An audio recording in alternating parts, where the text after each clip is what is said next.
Assalamualaikum warahmatullahi wabarakatuh.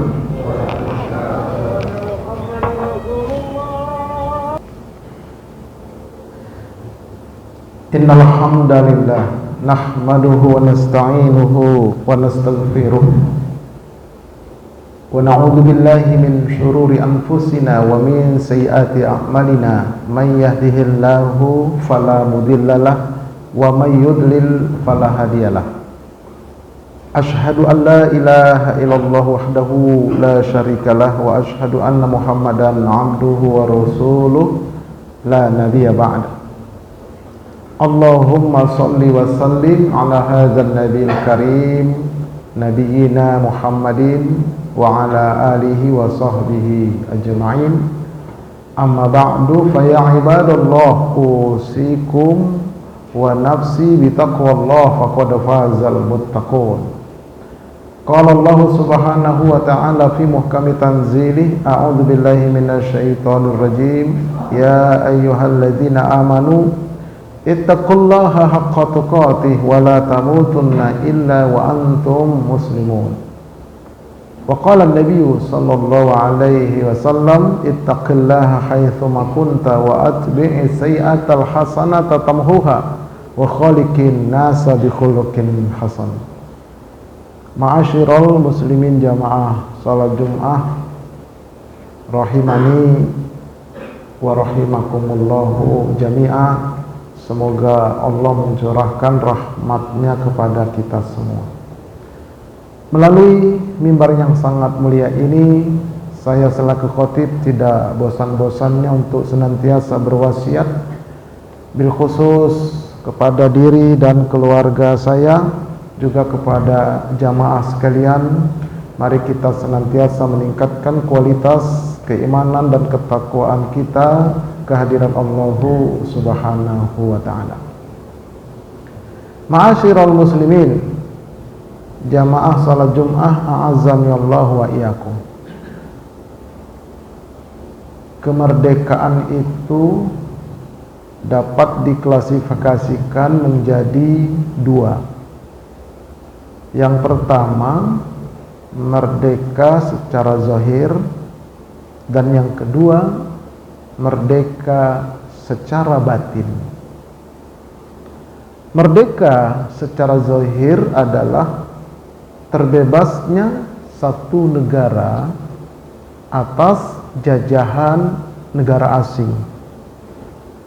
Salah satu contohnya adalah negeri kita, Republik Indonesia, yang insya Allah besok akan merayakan kemerdekaannya yang ke-79. Sudah cukup tua. Ibarat usia manusia sudah cukup tua. Apakah sampai 100 tahun? Wallahu a'lam. Jadi kita sudah merdeka selama 79 tahun. Namun sebagian kalangan mengatakan NKRI hakikatnya belum merdeka. Kita masih terjajah. Secara politik kita dijajah, secara ekonomi kita dijajah, secara budaya pun kita masih terjajah.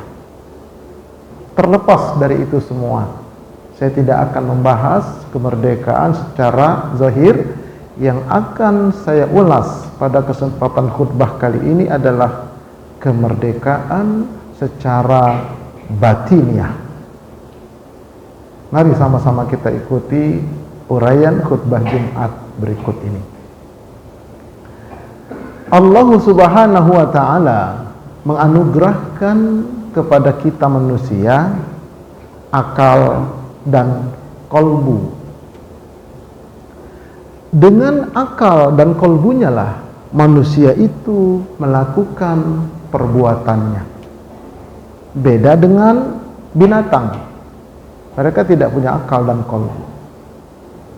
Nah, perbuatan manusia ada yang baik, ada yang buruk. Itu terpulang dari kolbunya. Kalau kolbunya baik, maka perbuatan manusia itu pun baik. Tapi kalau qalbunya buruk, maka perbuatan manusia itu pun buruk. Disebutkan dalam sebuah hadis yang diriwayatkan oleh Imam Al-Bukhari bahwa Rasulullah sallallahu alaihi wasallam bersabda, "Ala inna fil jasadi mudghah, idza salahat salahal jasadu kulluh, wa idza fasadat fasadal jasadu kulluh, ala wahiyal qalbu." Ingatlah, dalam jasad manusia ini ada segumpal daging. Apabila segumpal daging itu baik, maka baiklah manusia itu. Tapi apabila segumpal daging itu rusak, maka rusaklah manusia itu. Ingatlah, kata Nabi, dia adalah qalbu, bukan hati. Qalbu itu secara fisik jantung, kalau hati liver. Nah, qalbu manusia ini baik atau buruknya itu tergantung isi akalnya, mindsetnya, pola pikirnya, frame of thinkingnya. Kalau cara berpikirnya rusak, maka qalbunya pun rusak, perbuatannya pun buruk. Tapi kalau cara berpikirnya baik, qalbunya baik, perbuatannya baik. Nah, oleh karena itu ada pikiran yang terjajah, ada pikiran yang merdeka, ada qalbu yang terjadah, ada qalbu yang merdeka. Mari kita lihat. Pikiran yang terjajah itu adalah cara berpikir negatif thinking.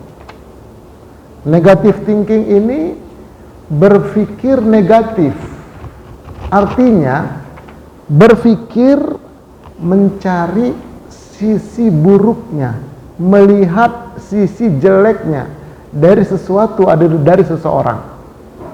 Contoh, ada orang rumahnya dekat masjid, lalu ada orang yang negatif thinking berkomentar, rumah dekat masjid tapi nggak pernah ke masjid, apaan? Nah, itu namanya negatif thinking. Ada juga orang rajin ke masjid. Nah, dia ngomong lagi, alah, rajin ke masjid, jangan-jangan pencitraan doang, atau jangan-jangan ingin mengambil sesuatu di masjid. Begitu sampai di masjid, ada orang yang celananya menutupin mata kaki, isbal, neraka, jeleknya aja dicari. Ya Allah ya Rabb. Ada yang jenggotan, jangan-jangan teroris. Itu namanya negatif thinking. Kalau orang yang seperti ini, ya, ini disebut dengan pikiranmu akan membentuk hidupmu. Jika pikiranmu terjajah oleh negatif thinking, maka kehidupanmu akan susah dan jasadmu pun akan mengalami penderitaan. Ini kalau punya negatif thinking, nggak ada ketenangan dalam pikirannya.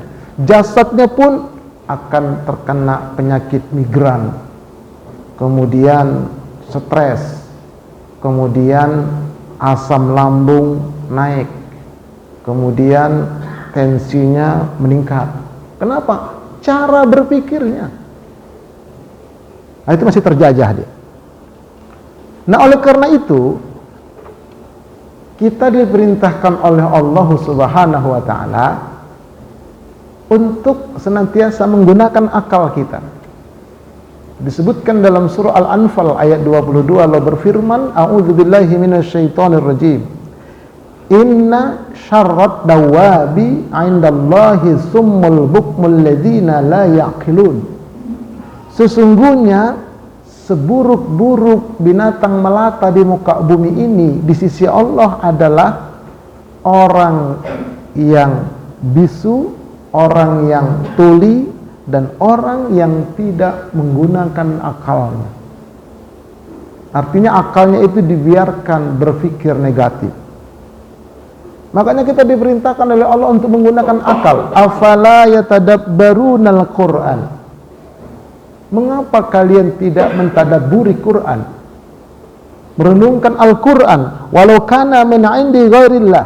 Seandainya Al-Quran itu datang dari selain Allah, lawajadu fihi ikhtilafan katsira, niscaya kalian akan mendapatkan perselisihan yang banyak. Nah, jadi kita untuk diperintahkan Allah merenungi Al-Quran, isi Al-Quran, merenungi diri kita sendiri. Kita diciptakan dari 4 anasir, dari api, unsur air, unsur tanah, unsur udara. Secara jasmani, secara ruhani, dalam jiwa kita itu, dalam kolbu kita itu ada jin korin, ada jiwa, ada ruh. Itu yang harus kita kaji, kita pikirkan terus. Nah, sampai kita berpikir ketika kita mau berbuat, mau melakukan sesuatu, hendaknya kita berpikir. Contoh, memarkir motor.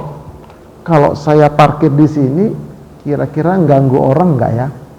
Hendaknya seperti itu. Karena kalau tidak pakai pikiran, dia parkir sembarangan. Apa kata orang? Yang parkir ini nggak punya otak kali ya. Nggak punya pikiran, yang parkir di sini. Itu berarti masih terjajah pikirannya. Begitupun ketika melihat sesuatu untuk membelinya, itu juga harus pakai pikiran. Karena ada pepatah lama yang harus direvisi. Dari mana datangnya cinta? Dari mata turun ke hati. Ini bisa sesat ini. Karena apa sesat? Begitu kita ditawarin orang, ini motor bagus nih, mau nggak? Iya mau, saya beli. Ternyata itu motornya motor curian. Tapi kalau kita pakai pikiran, mau beli motor nggak? Bagus nih. Oh, bagus sih bagus. Tapi saya mikir dulu, bagaimana maksudnya? Coba lihat surat-suratnya lengkap enggak? Itu pentingnya berpikir positif itu. Berpikir yang sudah merdeka itu. Berpikir secara islami itu.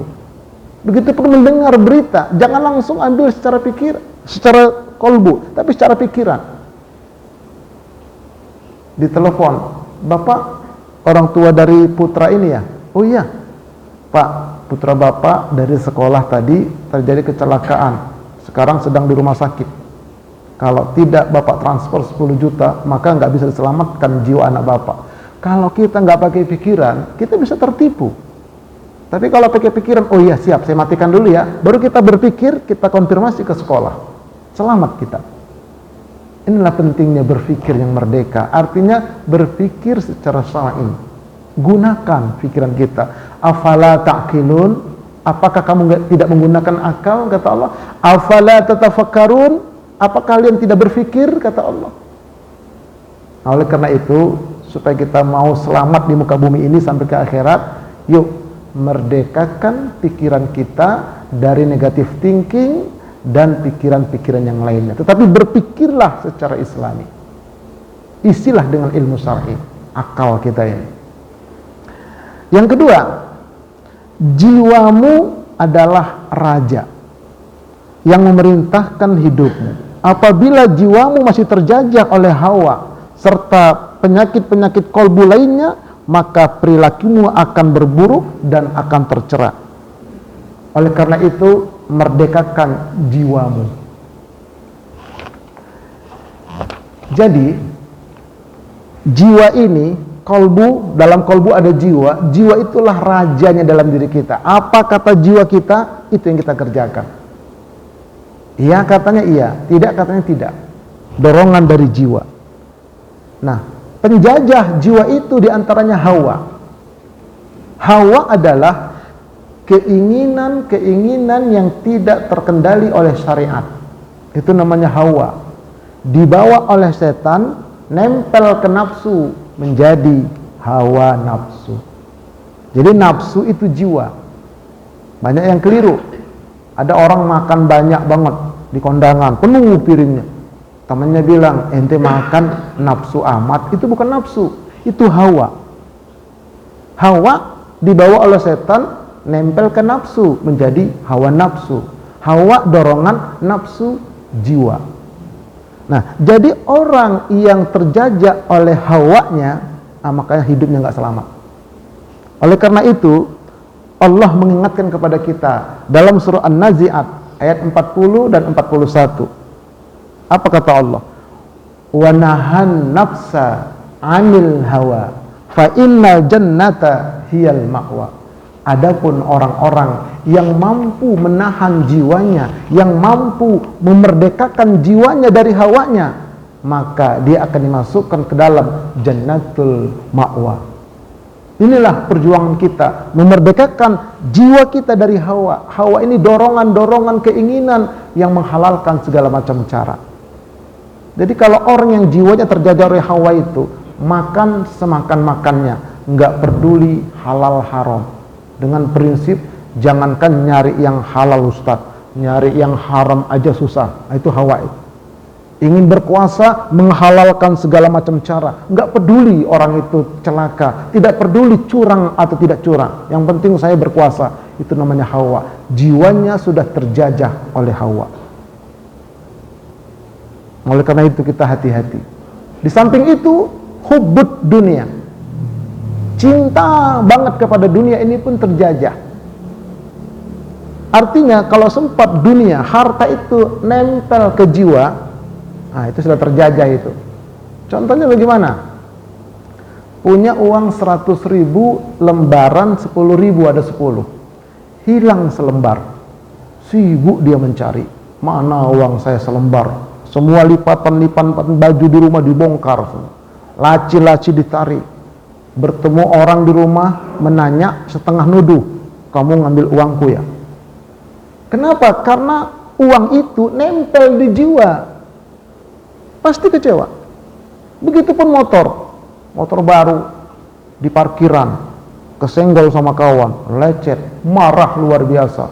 Siapa yang nyerempet motor saya ini? Mana ini belum lunas lagi, marah-marah dia. Kenapa? Motor lengket di jiwa, terjajah itu, terjajah, nggak tenang hidupnya. Makanya kata Imam Asy-Syafi'i, letakkanlah harta itu di tanganmu, jangan di jiwamu, di tangan, gampang lepas. Tapi letakkanlah akhirat di jiwamu. Wal akhiratu khairul laka minal ula. Akhirat itu lebih baik daripada dunia.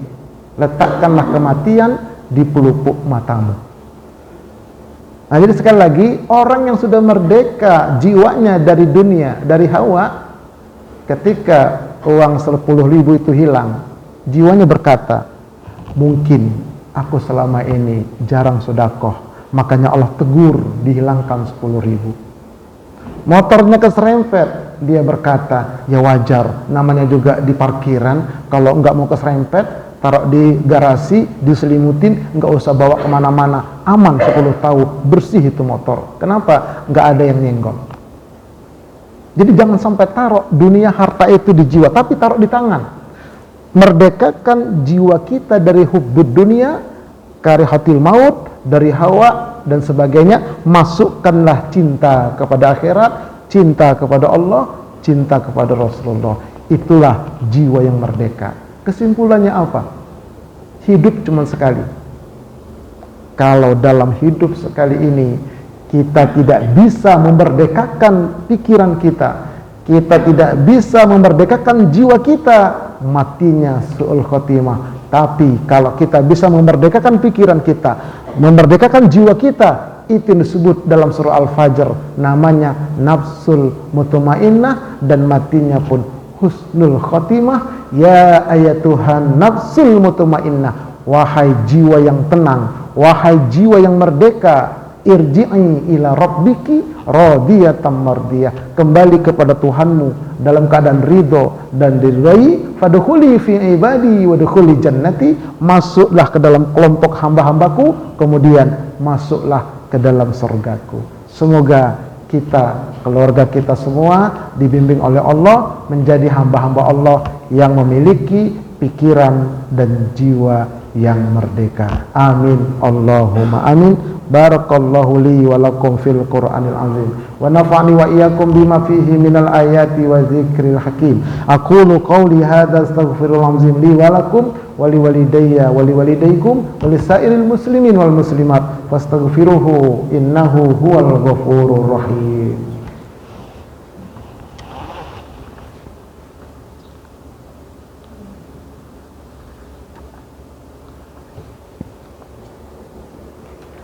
Alhamdulillahi hamdan tayyiban mubarakan fih kama yuhibbu rabbuna wa yardah.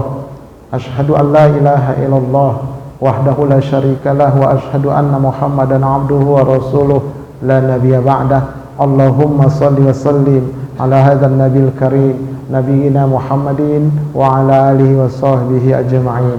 Amma ba'du fa ya ibadallah usikum wa nafsi bi taqwallah faqad fazal muttaqun. Qala Allah subhanahu wa ta'ala fi muhkami tanzilih, a'udzu billahi minasy syaithanir rajim. Innallaha wa malaikatahu yusholluna 'alan nabi ya ayyuhalladzina amanu shallu 'alaihi wa sallimu taslima. Allahumma ighfir lil muslimin wal muslimat wal mu'minin wal mu'minat al ahya'i minhum wal amwat innaka sami'un qaribun mujibu da'wat wa ya qadiyal hajjat. Allahumma ahyina bil iman wa amitna bil iman wa akhrijna minad dunya ma'al iman wa adkhilnal jannata ma'al iman. Allahumma arinal haqqa haqqa warzuqna ittiba'ah wa arinal batila batila warzuqna ijtinabah wa la taj'alna minal maghrurin.